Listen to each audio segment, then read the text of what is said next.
Hey, in this episode of Two and a Half Geeks, we're going to talk about Google's latest Nexus 6 and Nexus 9 announcements, Digital Storm's Bolt 2 with Intel's Devil's Canyon inside, Dell's XPS 18 all-in-one ultra portable. That's kind of an oxymoron. Interesting. And Mobile Maxwell, Nvidia outs GeForce GTX 970 and 980M. All this and more. It rocked in the benchmarks. We're going to up the ante a little bit. Processing power, I kind of understand this. So welcome back to Two and a Half Geeks. I'm Dave Altavilla, and this is my trusty partner in crime, Marco Chiappetta. Say hello, Marco. Hello, everybody. How you doing, brother? I'm doing well, thanks. We are two geeks today, yet again. We're doing it sans the half geek, unfortunately. Hopefully next week we'll have either Ayaz or Andrew with us to tee us up. But today we've got a lot to talk about. Lots of stuff going on around the interwebs, and specifically today, the folks at Google stepped out. Their Motorola division stepped out with the announcement of the Nexus 6. Finally, we've all been expecting that. Google's follow-on to the Nexus 5, the Nexus 6 6-inch version Android smartphone. And they also stepped out with their partner HTC with the Nexus 9 tablet, 9-inch, 8.9-inch to be exact, tablet, both sporting Android Lollipop, Android L, and some pretty impressive stuff. So let's talk about this. Just crossed the wire now. So if you're watching this, you're getting our first impressions, hot off the press. And we are still digesting, but a lot to chew on, actually. Some pretty good meat here. Let's look at the Nexus 9 first. That's the tablet. 16 gig variants for $399, 32 gig variant for $479, and 32 gig with LTE for $599. So reasonably priced, premium slate, 9-inch, 8.9-inch IPS LCD TFT display, 4.3 aspect ratio, QXGA resolution, 2048 by 1536 res, and of course Wi-Fi, 802.11ac, all that good stuff. LTE versions as well. 8 megapixel rear camera, front-facing camera, as well as HTC's front-facing boom sound technology. Again, this is manufactured by HTC. But what's really interesting to me, in addition to, of course, Android L and all the goodness that Lollipop brings, the good ship Lollipop, is NVIDIA's Tegra K1 processor. This is a 64-bit dual Denver, dual Denver CPUs at 2.3 gigahertz. So this is the 64-bit NVIDIA Tegra K1 Denver CPU with NVIDIA graphics on board. What do you think about them non-apples, anti-apples? I think it's pretty exciting. I mean, we're yet to test the dual Denver version of K1, but we do know essentially how its graphics are going to perform, and we already know that Tegra K1's integrated Kepler graphics core basically smashes anything else on the market right now in terms of graphics performance. I'm going to go ahead and assume that the custom CPU cores are also fairly high performance. So when this tablet ships and it gets in people's hands and they actually get to test it, I have a feeling it's going to impress lots of folks. Just initial impressions looking at the pictures and the industrial design, I think it's a really good-looking device. The larger front-mounted speakers are going to offer a better audio experience for most. The screen is nice and high res, and again, backed by a fast GPU. It's just a good-looking overall device, and if that Tegra K1 offers the kind of performance that I think it will, this is going to be a killer tablet. Yeah, I'm not sure what do we have a weight on this? I'm just looking right now. Yeah, it's 15 ounces or thereabouts. The LT version slightly heavier. 7.95 millimeters thin. You're talking about the industrial design there. Yeah, it looks actually super thin, super light. I'm going to be interested to see what the display looks like. It's an IPS display. Google has been very particular about their displays. They've sort of struck that balance of super high quality displays while keeping cost in check in previous Nexus devices. And yeah, Nvidia's Tegra K1 with Kepler, 192 core Kepler GPU on board, 2 gig of RAM backing up that engine, both the CPU and GPU engine, assumably. So yeah, it should be a crusher, and I'm going to be really excited to see what this thing can do in the benchmarks.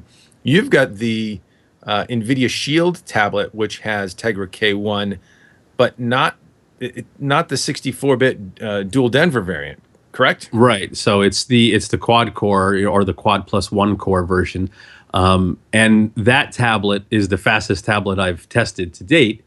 Now, as we've seen with some and mobile testing, is you can have 2 super fast killer cores and offer great single thread performance and a great experience, but in multi-thread performance, the extra cores in a quad core CPU are obviously going to help. You can see that mostly in FutureMark's Ice Storm's physics test, where a graphics core might help one particular platform achieve a certain graphics score, but the additional CPU cores in a quad core SoC push the physics score higher and hence the overall score higher. So there is most likely going to be some trade-off, but NVIDIA has been working on Denver for quite a long time, and this is an interesting launch vehicle to partner with HTC and Google, on which will undoubtedly be an unpopular product. Google's Nexus devices are typically popular across the board with whoever uses them. I'm eagerly anticipating getting my hands on one. Now, let me sort of. I'm trying to rack my aging brain a little bit on this, but there's also technology on board the Denver core. This is unique technology. I'm forgetting the name of the company, the startup that sort of pioneered this architecture. But Denver's 64-bit architecture. Let's get down to the real nitty-gritty nuts and bolts here. It's an in-order processor. Transmeta comes to mind, is sort of some of the didn't they acquire some engineering talent or IP from Transmeta back in the day, or am I off a little bit with that? No, NVIDIA, I believe, did bring on board some of the engineering talent from Transmeta. How much of that, how much of their expertise is in here is anybody's guess. I'm not sure. Knowing NVIDIA and how NVIDIA operates, I wouldn't be surprised if some surprises come to light in the future with this SoC.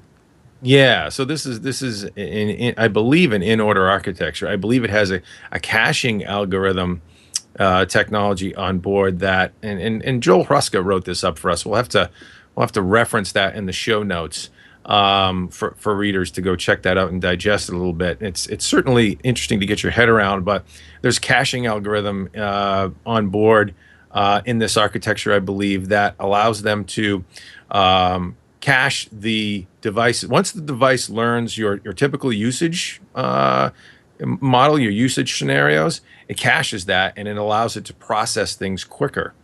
And in an in-order design versus out-of-order design with a processor, it's a very big departure. There has been a big design effort in high-end CPU cores for many years now, out-of-order execution, efficient, process the instructions out of order as efficiently as possible. But this is an in-order design with caching on board, or a new sort of caching technology. Sort of bucks the design trend we've seen out there, the traditional design trend we've seen as of late. So it'll be very interesting to see how this thing performs, huh? Yeah, absolutely. Like I said, I can't wait to get my hands on one. Yeah, I'm actually. I was reading through the specs, and I was actually surprised to see dual Denver versus the quad core that you saw on in the Shield tablet, the 32-bit architecture. So cool stuff. Yeah, what do you think about the Nexus 6? So here, again, it's going to be interesting to see what this 6-inch device does performance-wise, because this is one of the first debuts, I believe, of Qualcomm Snapdragon 805, 2.7 gigahertz, Adreno 420 graphics, 3 gig of RAM, 2560 by 1440 display, so super high res, 493 ppi pixel density. hence the 3 gig of RAM. Obviously, it tends to be as these displays get high resolution like this, you see more RAM attached to the processor for rendering. Those displays. But what do you think about this? This is a pretty cool looking device as well. Yeah, I think the phablet space. I know lots of folks hate that word, but the phablet space super hot right now. We have obviously the iPhone 6 Plus. The Note 4 is, I believe, going to start shipping in 2 days. Pre-orders have been running for a while, and I think it hit stores on the 17th. Now you have Motorola's announcement. The specs on the Nexus 6 are very similar to the Note 4, similar resolution screens. As a geek and an enthusiast, I sort of like Samsung's direction. I like the stylus. I like the removable back, removable battery, expandable storage. Where Motorola is probably going to have some really nice advantages in terms of, user appeal is in the software, because they'll probably be a lot closer to a pure Android experience. And Google being a part of, and Motorola being a part of Google now, I'm sure there's tons of optimizations for this particular phone because it's a launch vehicle for Android 5 Lollipop. So yeah, I think again this is another one of those devices where we're not going to know until we have our hands on it and can test it, because it was just announced today. But in terms of what we've seen so far, definitely looks like an attractive device that may very well appeal to a wide range of users, or those that like large phones. Yeah, I think it's interesting to see how the timing of this device. I think, I'm not sure if we actually expected it this soon. I think we knew it was coming. We knew it was around the corner. I sort of half expected the Nexus 9 tablet out the door first, and then this would come later. But the timing is perfect. Obviously, the iPhone 6 Plus hitting the market, and of course Samsung's Galaxy Note 4, both 6-inch tablets, phablets, phones, large devices.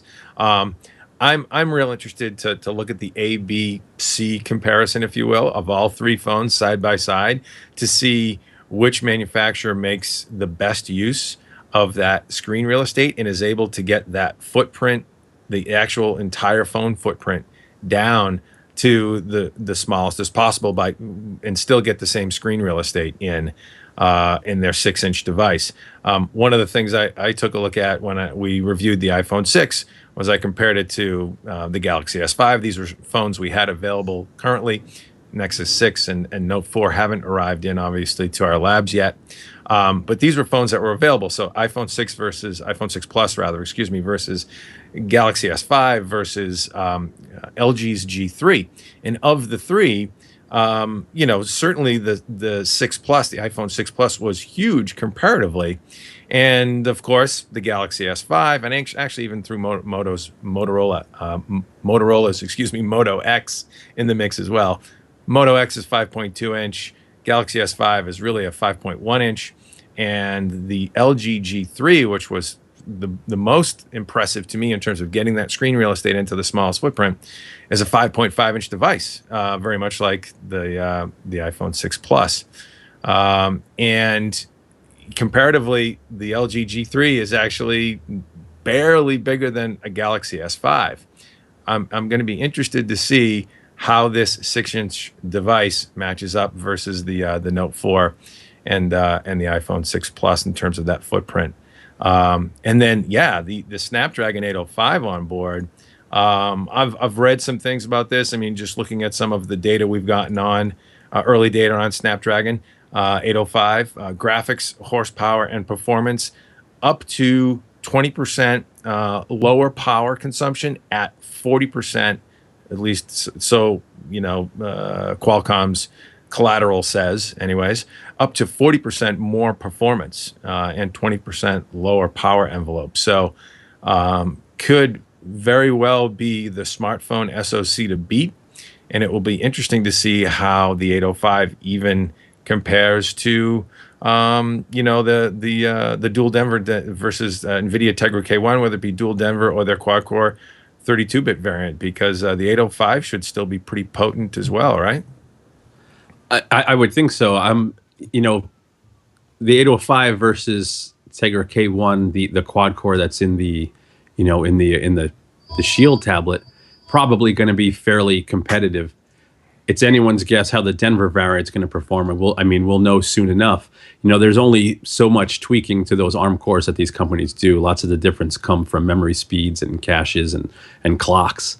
So, you know, looking back at Motorola's previous devices, you know, the original Moto X was really praised for its design, but I'm not going to say it was chided for having low performance. It was a fast device, but it wasn't this cutting edge killer super fast device versus competing products that were out there.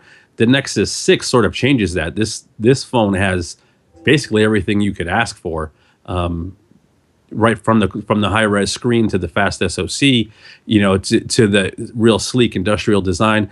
I have a feeling that they listen to the community and are basically making a statement versus everybody that, you know, hey, we can make phones that beat everything else out there. So, you know, again, we have to wait till we get our hands on them, but I have a feeling it's going to be a really nice device.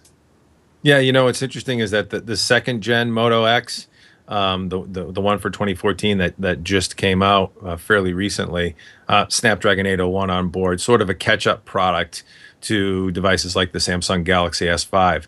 In my opinion, the best industrial design in a 5-inch handset currently. It's actually 5.2 inch. And it is just beautiful, super solid, very rigid. No bend gate going on with that thing. It is firm, but it's actually lighter than an iPhone 6 Plus, and not as thin as an iPhone 6 Plus, but it's still pretty svelte, and it has that sort of curved shaped arc rear side design that is excellent. And Motorola clearly has some really sharp industrial design chops. So I think they could pull this off. The other thing that's interesting about the Nexus 6, get this for the battery, large 3220 milliamp hour battery on board. So this is a 3220 milliamp hour battery. That's like one of the biggest. Like, what's the Note 3 having it currently, and the Note 4 going to have it? I can't recall, but it's pretty big. Yeah, I don't remember. It's pretty big. I think the Note 3 was right in line. I'm trying to go find our post on it right now. Give me a moment if I can type with my keyboard on the other side of me. I think I can. Let's see. Right. Yeah, no, the Note 4's battery, I believe, was slightly bigger than the Note 3. The exact milliamp hour rating, I don't remember. I'm trying to find it right now, and I do not see our post. Let's see if it's in this one. Give me a moment. The beauty of live recording here. That's all right. Yeah, no, this is, I mean, this phone is loaded for bear. And what's really going to be interesting to me is I'm looking at the design right now, and hopefully we can cut to this and show the folks. But this design by Mote is very, very thin on bezel, and I'm really liking it already. I do see some. I see some classic Android L or Lollipop restylings here that are looking nice. There's nice minimal home, back, and menu buttons that are translucent and don't take up screen real estate. They overlay the screen, but the bezel is like, it's looking pretty thin, top and bottom and sides. And I'm gonna be impressed, I think, when I take a look at this device, when I get it in my hands. Good stuff. So what was the clock on that 805? You mentioned it earlier. 2.7 gigahertz. 2.7 gigahertz. Oh wow, it's actually way faster than what's in the Note 4. The Note 4's got an 805 at 1.9 gigahertz. I know, I take it back. Well, you know, it's the quad core is 2.7. There's also a 1.9 octal core for the international market. Okay, so yeah, very similar SoC. I don't see the battery specs in the quick post I found, but it's over 3,000 milliamp hours. They're all going to have really big batteries. Yeah. No, this is good stuff. The folks from Google are rolling out just in time to compete for the holidays with their friends from Apple, and Samsung. Certainly Google's got some skin in the game. Samsung does well with the Note 4. That's all Android, of course. So it will be interesting to see how these all map out. I mean, looking at the flagship smartphone and tablet race coming into Q4 here, we've got some solid stuff. It's nice to see some tangible, meaningful upgrades in terms of hardware and software, Android Lollipop, and certainly iOS 8 hitting the scene at the same time. So all meaningful upgrades for the consumer. Good stuff. Let's talk about the next thing on our agenda, which was the Digital Storm Bolt 2 small form factor. Let's get back to our roots now. Small form factor gaming PC, Digital Storm, with Intel's Devil's Canyon inside. Marco? Sure. This is one of two systems we're going to talk about that are kind of at total opposite ends of the spectrum. The Digital Storm Bolt 2 is a very cool semi-small form factor. It's much smaller than a typical mid-tower or mini-tower, but not quite as tiny as, say, an Intel NUC or a Zotac Z-Box. But we're talking about an ultra-powerful small form factor gaming rig that's so fast it's basically good at everything. So the model that we looked at had, as Dave mentioned, an Intel Devil's Canyon processor, the Intel Core i7 4790K quad-core CPU in there, quad cores but 8 threads, 16 gigs of Corsair RAM, and Nvidia GeForce GTX 780 Ti graphics card, Z97 chipset motherboard, Samsung SSD, along with a Western Digital Black Edition hard drive. It also had a slot-loading Blu-ray player. So basically, you name it, it was in there, and even gigabit Ethernet and built-in Wi-Fi as well. So think of all of the features you could ask for from a desktop system in a form factor, about a third the size, and that includes these high-end components. Like that CPU is Intel's fastest quad-core processor they've ever released. The 780 Ti used to be NVIDIA's fastest graphics card. Now, we should mention Digital Storm offers different configurations, so Maxwell's a better fit for this small case, and GTX 980s are an option.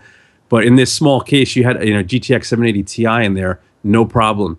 Now, you do have to pay to play with one of these machines. As configured the way we tested it, it was a little bit over $3,400 for this kind of setup.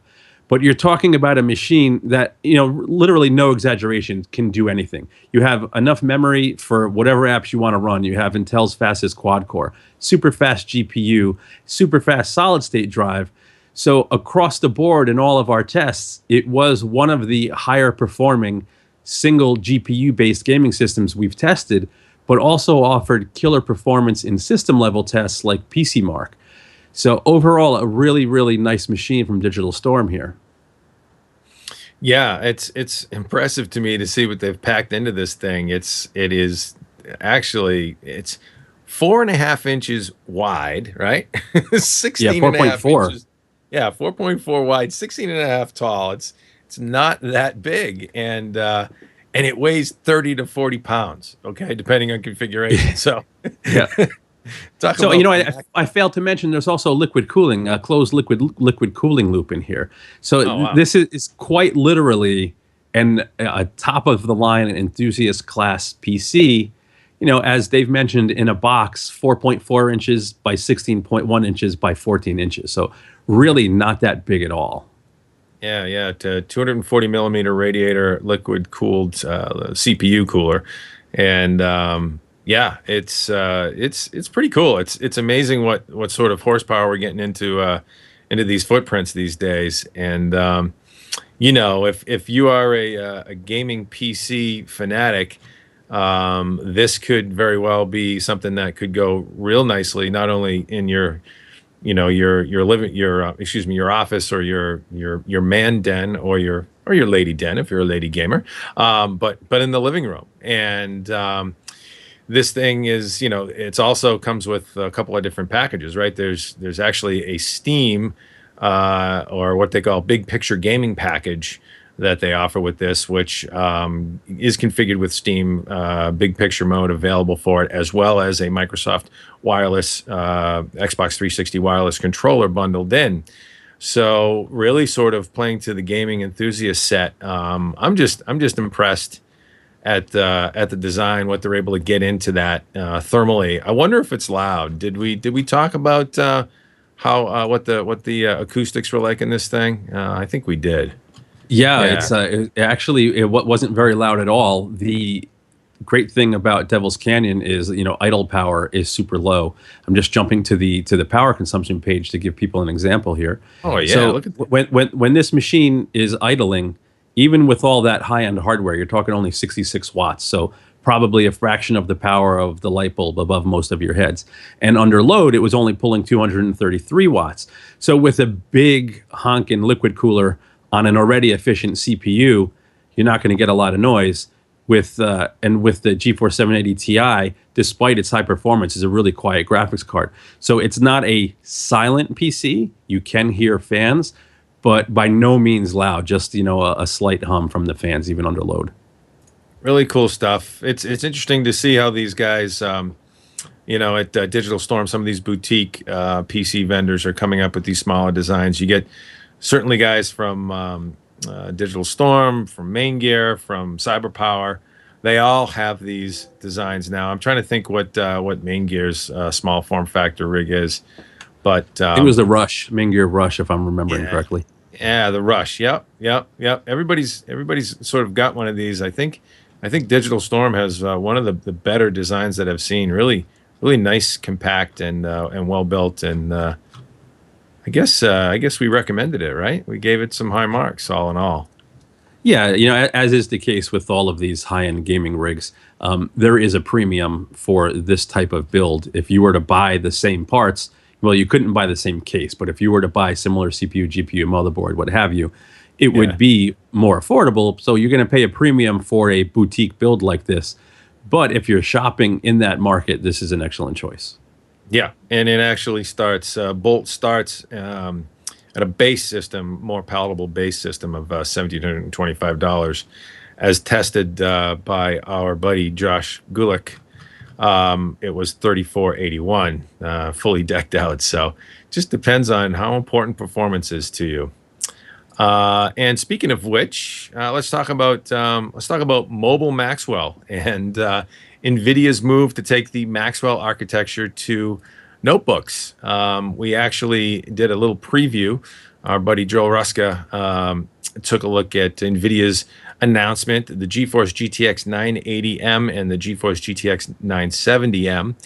These are mobile variants of what you indicated probably will be available in desktop systems on the desktop side, the GeForce GTX 980 and 970 desktop versions, and would be available system builders like Digital Storm and all that good stuff, and for do-it-yourselfers to buy certainly on the market. But now Nvidia is taking that technology down to the mobile product offerings out there, and notebook system vendors like ASUS. Let's see who else they've got announced. MSI, Eurocom, Main Gear, Origin, and Digital Storm. Go figure. All have announced products, notebook products, gaming notebooks specifically based on Maxwell graphics architecture. So just at a very high level, you can think of Maxwell Mobile as a cut version of the desktop architecture. It has all the same features as the desktop product. Some of the new rendering modes for things like AA and global illumination. We'll talk about that. Marco, maybe you can dive into that a little bit. But the GeForce GTX 980M is a 1536 core chip versus the desktop variant, which is north of 2,000 cores. The 970 desktop chip, for example, is right around 1,600 cores. I don't have the numbers right off the top of my head. But so it is even a little bit further chopped down from a 970 desktop chip, but they're calling that the 980M. This is the mobile chip, so designed for things like NVIDIA Optimus, power consumption, and all that good stuff that, power saving modes to address the mobile market. So 980M is a 1536 core chip. 970M is 1280 cores, 1280 cores. Clock speeds are 1038 megahertz for the 980, and the 970 is 924 megahertz. These are significantly faster clock speeds, by the way, versus the previous generation, major architecture launch, the 680M, and then the follow-on 780 and 880M, GTX 780, 880M mobile architectures for Nvidia. Roughly a 20 to 25% clock boost that they're able to realize with Maxwell in the mobile space. And Maxwell, in general, just from an architecture standpoint, has been optimized for power, for more performance per watt efficiency across the architecture. Certainly, we saw that in the desktop space, where Maxwell's power consumption significantly improved versus the previous gen, and performance as well. But obviously, that translates very well in mobile, where power consumption is paramount, getting it into not only tight thermal constraints of a notebook, but also reasonable battery life. Now, if you're talking about a gaming notebook, you're talking about a pretty stout machine, and certainly some of the examples that Nvidia had shown on launch, the partners, these are 8 to 12 pound 17-inch notebooks. They've got some thermal headroom in there that thin and light ultrabooks don't have, obviously, but still you're talking about a thin, very mobile architecture. So, or relatively thin, certainly versus a desktop.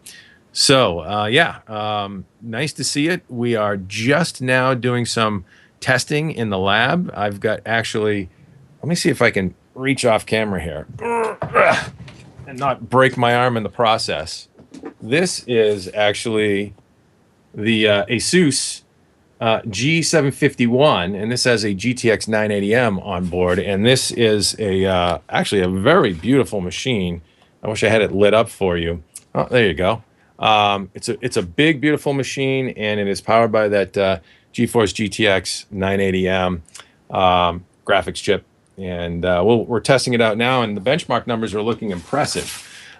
Still really digging in. It is certainly putting a beating on pretty much everything we've seen in the gaming mobile graphics space so far. But promising results initially, but more to come on that. What do you think, Marco? What do you think about this announcement by our folks at friends at Nvidia? I think it's a very strong product. The mobile Maxwell is kind of about two things. It's about closing the gap in performance between the desktop and mobile variants of a particular GPU, and also bringing feature parity to desktop and mobile parts. Mobile actually has an additional feature that's not on the desktop parts because it's not necessary. So if you were to go back and look at, say, a mobile 480M versus a desktop GTX 480, the mobile variant offered about 40% of the performance of the desktop variant. If you look at the 680M versus a GTX 680, the 680M was about 60% of the performance of the desktop version, and now with the 980 and 980M, the 980M is about 75% of the performance of the desktop part. Plus, it has all of some features that will really help mobile, like a dynamic screen resolution, where the GPU can render a higher resolution, but output to a lower resolution on screen to improve quality will make games look better on a, let's say a 1080p panel. You also have battery boost with mobile Maxwell. It was available with Kepler as well. And with battery boost, so most gaming laptops, you unplug them, and either the GPU downclocks to the point where some games become unplayable, or you unplug it and you can only game for a few minutes because you are just destroying the battery. Now with battery boost, it's basically a frame rate limiter, but it can also tweak quality through the GeForce Experience app. And if you're running a game that, let's say, has no trouble hitting 120 frames per second, 100 frames per second on a 980M, but your laptop screen only has a 60 hertz refresh rate, or it's a game that still runs well at, say, 30 frames per second, you can limit the output to 30 frames per second and minimize the load on the GPU, and in turn maximize battery life. So it's just Maxwell is an architecture really designed well for mobile platforms, and I think that notebook for a gaming machine actually is really attractive too. So it's looking very promising at this point. Yeah, battery boost is an interesting technology for sure, and I think you hit the nail on the head. It's not a technology that's well suited for when you are frame rate limited, for when your GPU is like being crushed with, the highest resolution with the latest game engine. Like Metro Last Light, for example, would be, an example of a crusher sort of game engine that it looks great, but it's a pretty good stress test for a GPU. Here you're going to be taxing the GPU to get to frame rates at high resolution, playable frame rates at high resolution. Where it really comes in strong, and thus you're going to be basically running flat out to hit playable frame rates. Where it really comes in strong is when you have a game that's not as taxing and you can conserve some frame rate in exchange for more battery life. And so, maybe you're not pushing 70 or 100 frames a second, but you're pushing 40 or 50, and that's just fine, buttery smooth. And you can save some battery life, and it does that intelligently on the fly. So interesting stuff for sure. It's going to take a little bit more work from our end to dig into this. Battery boost is one thing we're going to take a look at, and really it's going to be a twofold thing. Sort of peak power draw at the wall is I think how we'll approach this, under a battery boost enabled and then battery boost off in a sort of mainstream game engine that's not brutally a pixel crusher, and then see how that plays out versus and the frame rates that go along with a battery boost enabled test and the benchmark that goes with it. So will be interesting to see that, and also just the performance in general. From what I've seen so far, it is faster than a 290M, a Radeon 290M. The fastest AMD mobile GPU that I've seen the numbers on so far, and it is faster than the previous gen by a significant margin as well. Specifically, I've seen some numbers with an 880M versus an 880M in things like Metro Last Light, and it absolutely obliterates them. So it will be interesting to see how things pan out with that as we dig more into the numbers. But let's talk about some things more mobile again. This time, sort of mobile. It's a portable all-in-one by Dell, the XPS 18 refreshed with Haswell, actually, Intel's Haswell processor, right, Marco? Yep, absolutely. Now, I think these machines sort of confuse some consumers because they're sort of a new form factor. Well, not a new form factor, but they're a new use case here. So we've all seen all-in-one machines before. HP's had even touch-enabled all-in-one machines for quite some time. So picture the Dell XPS 18 as an 18.4-inch all-in-one PC. So 18.4-inch display, full HD resolution. Now, excuse me, this latest model for 2014 is packing, the model that we looked at. There are other configurations. This model is packing a Haswell-based Core i7 4510U processor with integrated Intel HD 4400 graphics, 8 gigs of DDR3 1600 RAM, a 256 gig SSD running Windows 8.1, plus all of the goodies you'd expect, built-in Wi-Fi, USB 3, headphone mic jacks, all that good stuff. So 18.4-inch all-in-one PC with touch. Now, where it gets different is there's also a battery inside this machine. So you could have the XPS 18 sitting on your desk or on your counter like any other all-in-one PC and use it just as you would any other all-in-one PC.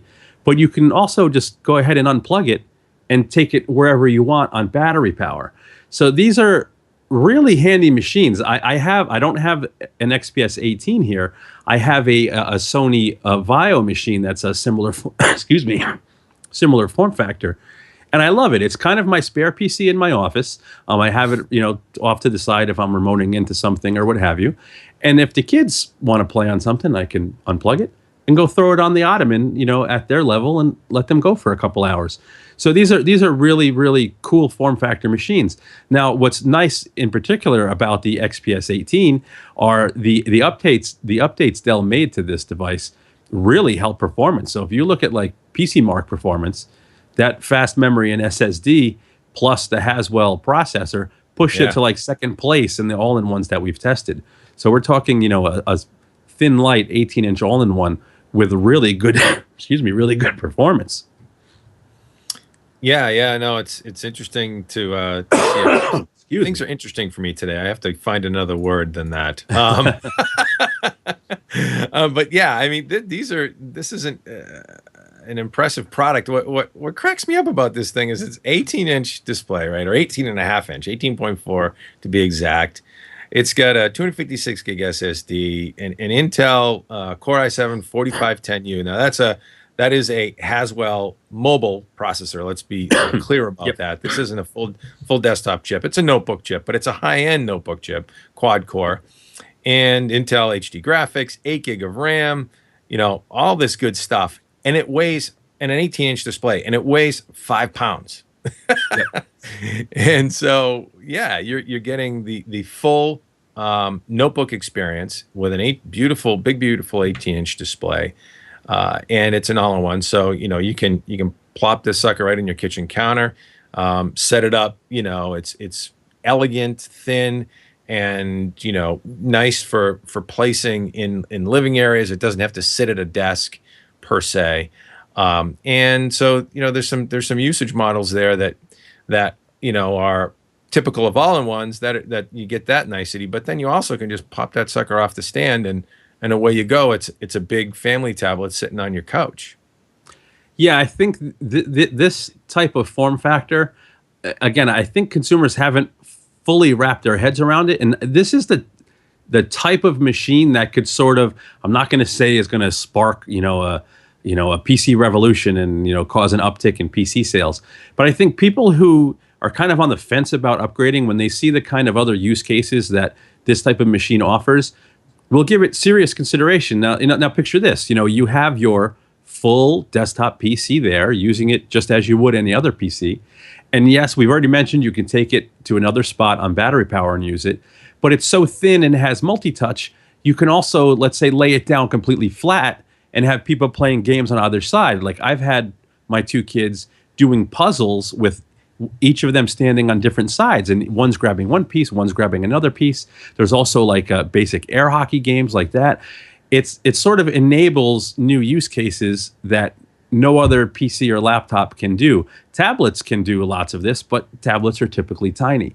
So I personally really like this type of form factor. They're really nice machines. This particular Dell machine, not cheap, but not expensive either. $1,500 for everything. Now that includes the screen, obviously. It's an all-in-one. So 18.4-inch multi-touch all-in-one Haswell with keyboard, mouse, $1,500, and full solid-state storage. So these are, I think, people that are kind of stuck on a couple of generations old PC that sort of feel like it's okay, they're getting by, it's fast enough. If you were to get in front of even something like this with a Haswell CPU and an SSD and Windows 8.1, I think you'd be really surprised at how much snappier and smooth everything is. And then you have access to all these cool new use cases as well. It's just something I like. Yeah, you plop this down on the coffee table, fire up Scrabble, and now you've got this digital Scrabble going on. And yeah, you can imagine all sorts of things rallying around the PC screen, so to speak. Interesting. Yep. Cool stuff. There, I said it again. Well, let's stay in the mobile track. Let's talk real quick about a piece that we're working on right now that we are actually going to launch probably by the time folks watch this webcast live at HotHardware.com, and that is the state of Android on Intel x86. So, interestingly enough, I've got to get off that word. Can somebody please yank that from my vernacular? Intel has been working real hard on getting performance with Android on their architecture, and x86 specifically Atom-based architectures in this case is what we're looking at. x86 performance with Android, making sure or getting that to performance parity if they can with the processing resources they have in that architecture versus ARM. And so we took a hard look at two new variants of Intel's Atom family. Well, actually an existing variant and one that just rolled out. We looked at the Bay Trail processor, which has integrated Intel graphics and a quad-core CPU implementation with integrated graphics. We also looked at something called Merrifield, which is a dual-core Atom variant of Intel's architecture with Power VR graphics on board, believe it or not, where Intel went out and licensed another graphics core rather than build it themselves. And so Power VR 6400, to be exact, is the core in this chip. And so we looked at two devices. We looked at the Dell Venue 8, the latest Dell Venue 8 for 2014. And let's see, I think it was an Acer tablet. So the beauties of live webcasting, Dave, you keep talking. I'm going to step out for 1 second. I will be right back. Okay. Thanks. I am now on my own. So yeah, so we looked at an Acer Iconia Tab 8, the latest version of their device. Now the Acer tablet has Bay Trail on board. It is a quad-core Intel variant with Intel graphics, turbo boost up to like 1.8 gigahertz. And then the Dell Venue 8, has a dual-core Atom design with, again, that integrated Power VR core for graphics. And that has a turbo boost a little bit higher, up to 2.1 gigahertz, 2.13 to be exact. And so we're taking a look at that. And actually, we come to find out that performance versus some of the latest, tablets on the market in the ARM ecosystem, performance is actually quite good. And we'll be launching this in the next day or so. But it hangs. Intel's architecture is now competitive in Android, performance, not just a Windows environment here, but with running Android in, some basic CPU tests like SunSpider and Rightware Browser Mark. These tablets are competing, or these two Intel-based tablets are competing with the likes of Google's Nexus 7, which was the last generation, certainly, but Snapdragon, Qualcomm Snapdragon-based Nexus 7 tablet. And, other devices like the fairly recently introduced Samsung Galaxy Tab S.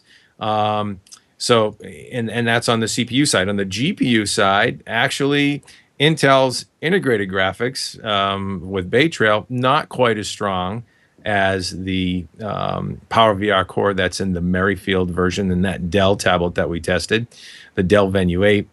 Not quite as strong there, but still competitive. And in graphics, again, they're able to hang with some of the current Snapdragon-based graphics cores. The Adreno 330 series cores, more so. I'm not so sure about next gen. We haven't taken a look at that. But impressive performance on Android for Intel. It looks like they're getting their ducks in a row, right? Yeah, I would definitely say so. I was running through the article earlier today, and basically everything you said. There's an interesting. Well, now I'm using the word. There's a cool comparison between Intel's graphics engine and a Power VR engine. And there's also the dual core versus quad core comparison as well. Plus, because it's these are tablets, then you have the ARM versus Intel comparisons to go through in this piece. So there's lots of data to be gleaned by reading this article. The takeaway, though, that I think if most non-techie consumers would get from this piece is that for sub $200, Intel is enabling some pretty fast and powerful tablets. Are they the only sub $200 tablets? No, but something like this Acer Iconia is a full-featured, relatively fast, nice tablet with a high-res screen and good battery life. So that's sort of the push with these low-power Intel parts is get these Intel processors in these mainstream tablets and make the experience good, and then hopefully everybody's going to want Intel. Whether it succeeds, we'll know next year, but it seems like they're on the right track. Yeah, it's it's looking better for them for sure. I think it's going to look even better when we see the Moorfield version of this, where now you're talking about a quad core variant with that Power VR graphics, and some tuned cores with higher clocks on the CPU side, as well as that enhanced Power VR graphics core. But I'm more interested to see what 14 nanometer technology can do with Broadwell in these tablets moving forward, and some of the premium slates that are coming down the pipe, hopefully trickling out here in Q4 and then even into Q1, hopefully in more volume. So pretty excited to take a look at that. What about you, Marco? Yeah, I'm the Android and x86 thing I'm kind of indifferent about. It's these super small Intel powered devices that I'm really, want to see come. And Intel's manufacturing prowess is second to none. They make some of the best transistors in the world. So when they're focused on a problem, I think they can execute and get product out. It hasn't been really working out perfectly to plan in the mobile space as of yet. But in the back of my head, I still envision them doing some big things in this space. So time will tell. Time will tell. Agreed, and they've actually got to get the burn rate down and start making some money in the mobile division, as we all know too well.